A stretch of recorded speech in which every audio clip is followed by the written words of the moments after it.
So let's move on to source 2. Okay, this article is by a guy by the name of David Barton. There's no question in his mind, right, that America is a Christian nation.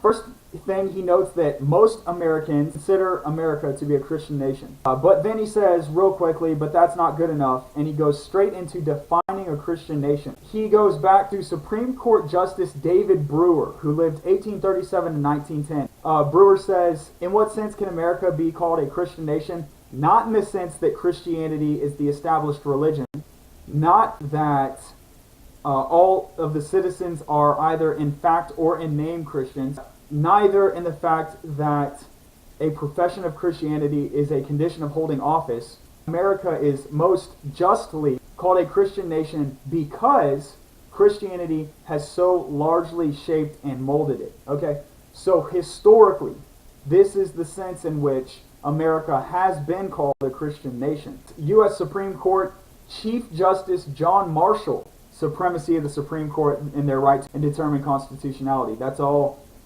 John Marshall. And he says, with us, Christianity and religion are identified. I'm not sure who he means us. He might mean the Supreme Court justices. He might mean the Founding Fathers because he was one. Or he might mean Americans in general. In any case, it's very significant.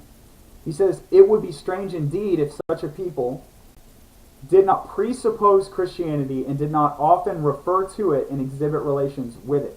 Barton then says, here are some of the ways Christianity influenced America, is to have a Republican government, institutional separation of church and state, protection of religious tolerance, and a free market approach to religion. Then he goes on to just cite a bunch of people throughout history that keep with the theme that America has had this Christian thread in it. The third source was going to be a video by TheMessianicManic, but his video was a video response to another video on the same topic, which in turn was a video response. So instead of just responding to the TheMessianicManic, I'm going to respond to all three of them. We'll start with TheMessianicManic. He says, when Christians say America is a Christian nation, and so there he's trying to imply bias, right? He's saying when Christians say America is a Christian nation, we can already disregard this bad implication of bias according to the data from Barton, where he showed that the majority of Americans say America is a Christian nation. So it's not Christians saying America is a Christian nation. And he goes on to say he's not entirely sure what these Christians mean when they call America a Christian nation. So basically his argument is, I'm not sure what Christians mean when they say America is a Christian nation, therefore we shouldn't call America a Christian nation. This is actually obviously horrible logic. The reality of the fact is, it's just he is a Canadian and he's just not very familiar with American culture. The fact that he doesn't understand what's going on does not imply that what's going on is irrational. Then he asks those age-old questions, which were already addressed by, Marshall back in the 1800s. Well, do they call it a Christian nation because everyone's Christian? No. Do they call it a Christian nation because Christianity is the official religion? No. These are things that we already know and they've already been addressed, but he thinks he's lending credibility to the opposition of the argument that he's strawmanning. He ends by saying, what does it even mean and what does it entail for non-Christians? What it means is, based on what Barton said, a Christian nation is a nation whose identity and substance has primarily been influenced by the Christian religion. What does that entail for non-believers? It's actually a great deal for them. It doesn't entail anything. They can do whatever they want. 1 Corinthians 5:12. Okay, so this is Christian scripture which says, what business is it of mine? This is Paul talking, so he's speaking on behalf of Christians. So really, what business is it of Christians to judge those outside the church? That is the Christian church. And are you not to judge those inside? So Paul in Corinthians is basically saying, Christians should judge Christians, other Christians. We can judge our peers to ensure the fact that we're being Christians. Christians hold Christians to a certain standard, and then we don't hold those outside Christianity to that standard. We don't hold them accountable. They can do whatever they want. But we need to discern who's Christian and who's not. You're not accountable to us because you're not a Christian. So go do your own thing and be happy doing it. Of course, we hope they become Christians.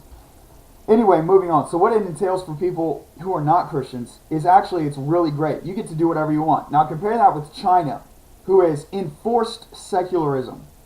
All religions are equally screwed. There is no freedom of conscience. You don't get to go out and worship and practice your religion in the public square. No. If you're lucky, you can do it in the privacy of your own home. But even then, there's rules about it. You're not allowed to say certain things. All this kind of bullcrap in the name of enforced secularism. And we can talk about how secularism is a religion, but I'm not going to do that here. Let's also compare it to Muslim countries, where there is no tolerance for anything. They kill Jews, they kill Christians. Even the atheists know this. The worst cases of persecution often occur in places like China and also Muslim countries, and the USSR and other enforced secular, communistic, as well as Muslim countries. Christian countries are historically the generous ones. Western Europe, the Americas. This spirit of freedom and capitalism is related to that notion of freedom, and I could really get into this in another video. This all comes from that underlying Christian identity. So what does it entail for non-Christians? It entails that y'all get a great deal. You get to do whatever you want. You're very free because you live in a Christian nation. Let's move on to the Honest Discussioner. So he's a bit of an actor by his body language and the manner of his speech. He implies that persecuting Christians is something that atheists don't even do. Of course, this is hilarious because atheists persecute Christians on a daily basis. Just take, for example, the video he's responding to, where Coctopus persecutes Christians. Okay? Let's look at the video that's responding to him, TheMessianicManic.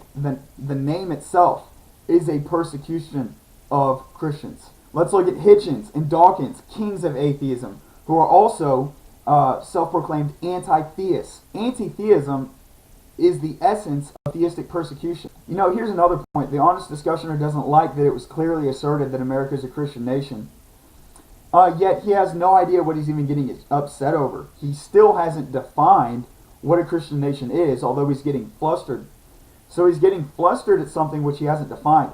At this point, his atheistic bias has clearly and easily overcome his critical thinking skills, because really, before you get upset about something, you ought to know what the claim is. So you can't falsify a claim before you even define the claim. So he makes the point he wants to hand him a constitution and ask where it says that we're a Christian nation. First of all, the Constitution does have Christian traits, including that Congress is closed on Sundays.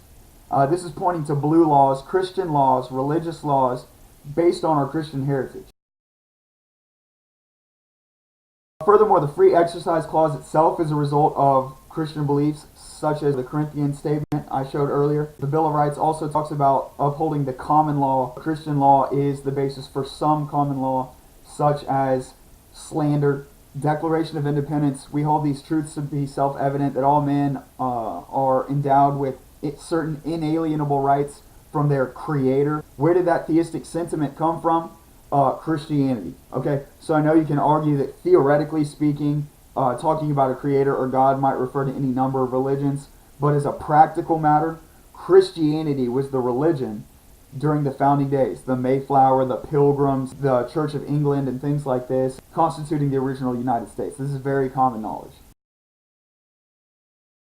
So the answer to that is twofold. They were simply acknowledging that it is and has been a Christian nation. In fact, knowing the leftist liberal media, they probably don't even want a Christian nation. Secondly, you know, if it was me, and I think I represent this viewpoint well, we want a Christian nation because it maximizes the well-being of our society and every member in it. The fact that we have a republic, all those tenets of freedom, all of this stems from Christianity. You're not going to find that freedom in African tribes. You're not going to find that freedom in, the case society of Hinduism. You're not going to find it anywhere except in Christianity. The truth is, if you love what America has been for most of its history, you want a Christian nation. Now let's move on to Coctopus Prime. So at 139, he gets all flustered. What does it mean, freedom from religion? You know, freedom of religion doesn't mean freedom from religion. That's very true. This is another example where the lady is smart and he calls her stupid. She's making a very nuanced and educated point here. Let me explain the point she's making. That people can have whatever religion they want. And this doesn't imply that the government is going to go all Chinese on them and enforce secularism. Fortunately for him and other atheists, the idea that there's freedom of religion means that you can choose atheism. Because atheists hold to a particular principle, namely the rejection of the belief in God or the failure to believe in God, however you want to say it. Because they hold to that common principle, they can be classified as a religion. And so what that would mean is that atheists are free to choose atheism, or agnostics agnosticism. They are free to voice their atheistic ideals in the public square. Marilyn Manson is free to voice his hate for Christians because of freedom of religion and not freedom from religion. If there was freedom from religion, people such as Marilyn Manson would be silenced for hate speech. In conclusion, looking at all three viewpoints, America is and historically has been a Christian nation, but not just by any definition, by a very particular definition. That is that Christianity is the religion which has primarily influenced the development and identity of America as a nation. So that being held in mind, we need to ask the question, our trajectory of becoming less Christian every day, is that good or should we correct that? I would say we need to correct that. How do we do that is a whole nother discussion, and a very lengthy discussion, and there are certain ways to do it. And we need to remember that when we go back to being a Christian nation, I'm not talking about a theocracy. As a paleo-conservative, I would advocate that we return to a traditional America. And that traditional America is a Christian America, but Christian under a very particular definition. Anyway, let me know what you think, and take care.